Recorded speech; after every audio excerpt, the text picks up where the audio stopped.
이슈 또 이슈 정순영 기자와 함께합니다. 29일 오전 일본 가고시마현에서 화산이 폭발했다고요? 네, 그렇습니다. 일본에서 또다시 화산이 폭발하면서 일본 주민들이 아주 불안에 떨고 있는 상황인데요. 네. 특히 이번 화산 폭발은 규모가 커서 또 카메라 앵글에까지 잡힌 것으로 알려졌습니다. 주변 주민들이 대피령까지 내려진 상태인데, 일단 일본의 남쪽 섬에 해당하는 구치노에라부지마 지역의 산 정상에서 아주 폭발적인 분화가 오늘 일어났습니다. 오전 9시 59분쯤 분화가 일어났는데, 이 산 정상 부근 화구에서 검은 분열이 분출되는 모습이 카메라에 포착이 됐습니다. 또 화쇄류까지 발생을 해서 해안 부근까지 도달이 되는 모습까지 확인을 할 수가 있었는데요. 이 화쇄류라는 것은 이 폭발 당시 이 화산에서 나온 여러 가지 이 부산물들을 총칭하는 그런 말로 알려져 있습니다. 특히 이 화산에 의한 연기가 이 높이 9,000m 또 이 폭이 2km 해당하는 지역까지 넓게 퍼질 정도여서 이번 화산 폭발이 어느 정도 규모인지 실감을 할 수 있을 정도입니다. 네, 이 갑작스러운 화산 폭발로 많은 분들께서 놀라셨을 텐데요. 피해가 없기를 바라겠습니다. 일본 기상청은 분화 경보를 발령했습니다. 일본 통계청에 따르면 2007년 분화 경보 레벨 도입 이후 5단계가 발령된 것은 처음이라고요. 네, 그렇습니다. 네. 일단 도입 이후에 최고 단계가 발령이 됐다라고 볼 수가 있을 텐데요. 네. 5단계는 주민들이 대피를 해야 되는 단계입니다. 사태가 네. 심각하다라고 할 수 있는 단계인데, 일단 분화 경계 레벨이 입산 규제 단계에 해당하는 3단계에 해당했었습니다. 근데 이 정부 당국에서 주민 피난이 필요한 5단계를 격상한 상태인데요.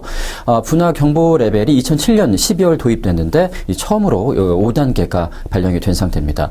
일단 일본 정부는 사태의 심각성을 파악을 하고 총리관저에 있는 위기관리센터에 대책실을 설치해서 운영하고 있고요. 또 해상보안청은 대형 순시선을 파견해서 순시를 하고 있는 등 여러 가지 안전에 대책 마련에 만전을 기하고 있는 상황입니다. 네, 나름대로는 대책 마련을 하고 있는데요. 효과가 있기를 바라겠습니다.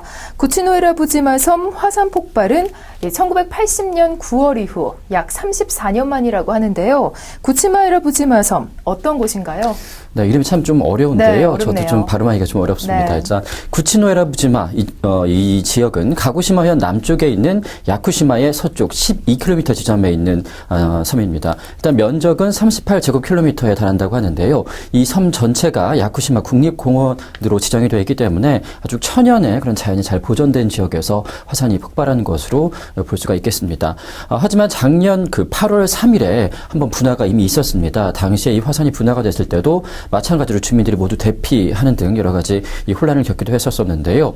일단 정부 당국은 이 야쿠시마 주민 약 80가구 총 130여 명에게 대피 지시를 내렸습니다.